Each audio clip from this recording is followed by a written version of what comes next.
Hey, what's up you guys? It's Travis. I'm the last one to this party, like I'm the last to almost every single party because I'm kind of an introvert, but next time you have a party, please invite me because I still want to feel included. But full disclosure, when you invite me, I may have some excuse like I'm going to be guest starring as the mascot for the Dodgers, which you'll never know because you'll never see the face of the mascot, God willing. But I really did want to go and I did want to see you, but I just get a lot of anxiety when being around a lot of other people. So that's why I'm doing the assumptions tag. So I took to Instagram and I asked you guys to send me your best assumptions. I promised that I would not be offended. Some YouTubers don't say anything about your assumptions. They don't really clarify either way. As long as it's a good Christian question, I don't see any reason why I wouldn't clarify what the assumptions are. But regardless of whatever I can and cannot clear up for you guys, I'm just really curious to see what you guys feel about me. So without further ado, let's dive into that right now. So the first one that I'm seeing here is that you're a control freak in your relationships. That is not the case. I don't like to control other people. I like to live and let live. Trying to control someone usually is a useless process that just results in your own detriment. So I don't believe in being a control freak. I have dated control freaks and that's very exhausting. So I also don't want to deal with that either. You're extremely loving in a relationship and will always provide kisses and cuddles. I feel like that is very much true. And I think that's not really a huge, like, groundbreaking assumption because I'm obviously a pretty sensitive person. I care a lot about people, and if I can display that care through affection and love and kisses and hugs, then I will absolutely do that. I also have my limits as well because I know that someone that's too clingy and too affectionate can also be a big turnoff. So I try and have a good balance of both, but if you're sad or you need some extra cuddles, then bring it in. Come on, come here. Here you go. Have some titty. This person assumes that I'm kind of snooty. Like I'm bougie. It's fine if you feel that way, but I really feel in my heart that I don't convey this attitude of being snooty or above other people. So let me know down below, do you guys think that I'm snooty? Like I'm a stuck-up person? That would be really sad. I assume you're only attracted to muscular white men. That's not true at all. I've dated guys from every race. But I do hear that assumption. I guess it's because some of my exes have fit that profile and they were the ones that I dated the longest, but it was just by chance that we ended up in a relationship. You are just as extroverted in person as you are online. I can be very extroverted and really engage with another person if it's a one-on-one situation. 2 people I'm good, 3 people I'm okay. Anything above 3 people, though for whatever reason, I start to shut down, especially if I'm not comfortable with people. So often people think there's something wrong with me because if there's a big group of people around me, I really shut down and people think there's something wrong because normally I'm so talkative and outgoing, but for some reason being around groups of people just really makes me shut down and get really quiet. So I would not say that I'm as extroverted in person as I am online. When I'm filming alone in a room by myself and there's no one around to hear me be a crazy person, then I feel a lot more open to fully be myself. I think that's just the introvert in me. You realize sex sells, which is the main reason you post thirst-making posts. I have posted thirst traps in my career as a YouTuber, but I try and have them be tasteful,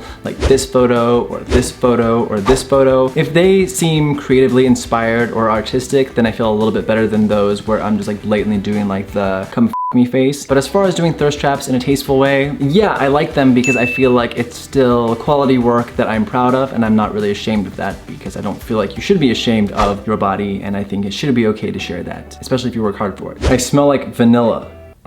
Well, I guess it's good that you assume that I smell good. No, I don't smell like vanilla, so that would be wrong. I kind of come off needy. Everyone thinks that I'm needy in relationships, and maybe I was needy when I was younger. I am definitely not needy now. As I've gotten older, I've learned to appreciate my independence. I also know that when someone else is too needy, it's really a big turnoff. So I found some value in my life. I got some friends. I got a whole world that I really enjoyed independent of another person. So now when I'm in a relationship, I'm pretty good about being just an equal, where I don't really need someone to make up for whatever I feel that I'm lacking. This person assumes that I have a decent amount of money. I tend to be very careful with my money. I spent a long time in my life having jobs where the income was so unstable that I had to hoard as much money as possible. So I would say that I have saved my money in the best way that I possibly could. And because of that, I have enough money that I can feel comfortable and not desperate. Because when I feel desperate for money, that's where I'm at my worst and I really can't enjoy any aspect of life because I need some form of stability. I would not say that I'm wealthy, but I do feel comfortable with where I'm at right now. You probably pee in the shower.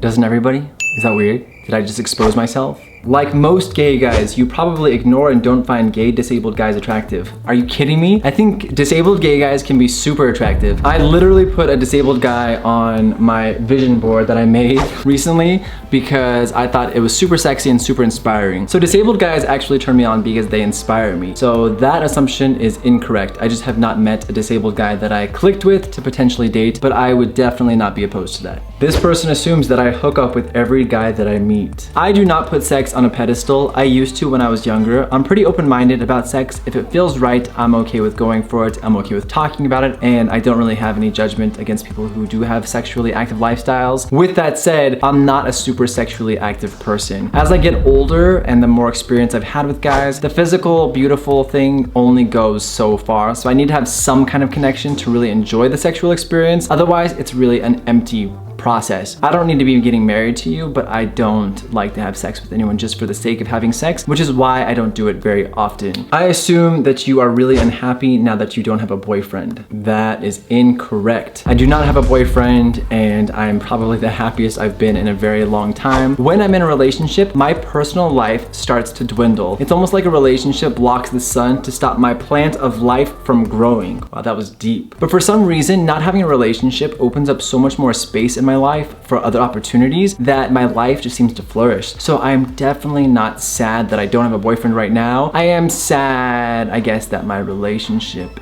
ended. I think that that's sad because obviously it's not what you go into a relationship hoping for, but in terms of separating myself from that and enjoying my life for how it is now, I'm definitely in a really good place. I assume that you are strictly a top. Is anyone strictly anything these days? It's 2019. Open your minds. You've had more boyfriends than anyone I've ever met. I know that that's a really big assumption because I've told so many dating stories on my channel. I have gone on many dates in my life. I have not had a lot of long-term boyfriends. I've had 5 relationships in my life. The rest of the guys that I've dated were very short-term situations, like maybe a couple of weeks to maybe a couple of months, but I've had 5 relationships in like 15 or 16 years of dating. So I don't think that I've had more relationships than anyone you've ever met. I assume that you drive an SUV. I do not drive an SUV. I am all about that Honda Civic life. I pay about $180 a month for my car to drive me to the same places that my friends who spend $500 a month on their BMWs can go. I've never really been a car person, and I really don't care what people think about me in the car that I drive. It's a nice ass car. I get brand new ones leased every 3 years, and I pay a very small amount for that. I assume that you are Italian. I'm not Italian at all, actually. I am mostly French and German and British. I assume that you are very dominant with your partners. I feel like I'm an equal amount of give and take in my relationships. I would not say that I'm dominant except for isolated incidents when it calls for that, and I can also switch positions in the relationship depending on whatever we're going through at that time. So I very much feel like I'm an open-minded, versatile person in every aspect of the word. I like there to be an equal amount of give and take in my relationships. I assume that you have a large, angry penis. I just looked at my other assumptions and I saw that many people have assumptions that either I have a massive penis or I have a very small penis. I'm very comfortable with my size. I'm not gonna be doing porn anytime soon, I'll just say that. And I'm also not too shy to get naked when the time comes, but I feel comfortable with it, so I'd say the assumptions are all true and all incorrect. When you're in a relationship, you're extremely loyal.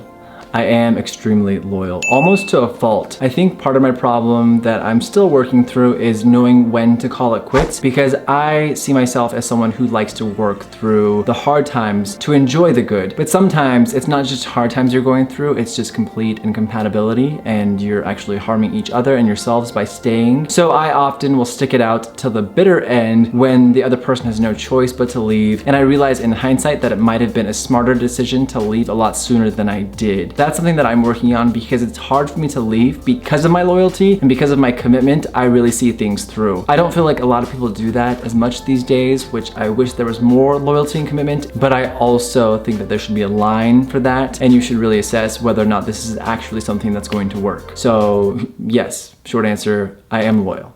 Alright guys, that does it for my assumptions today. So thank you guys for sending me so many good ones of those. I was surprised by some of the things that you guys had to say. I expected a lot of them, but hopefully I was able to clear some of that up. If you guys want to check me out on Instagram, you can do so down below. And I guess that's all I have for right now. So thank you so much for watching, and I'll see you next time.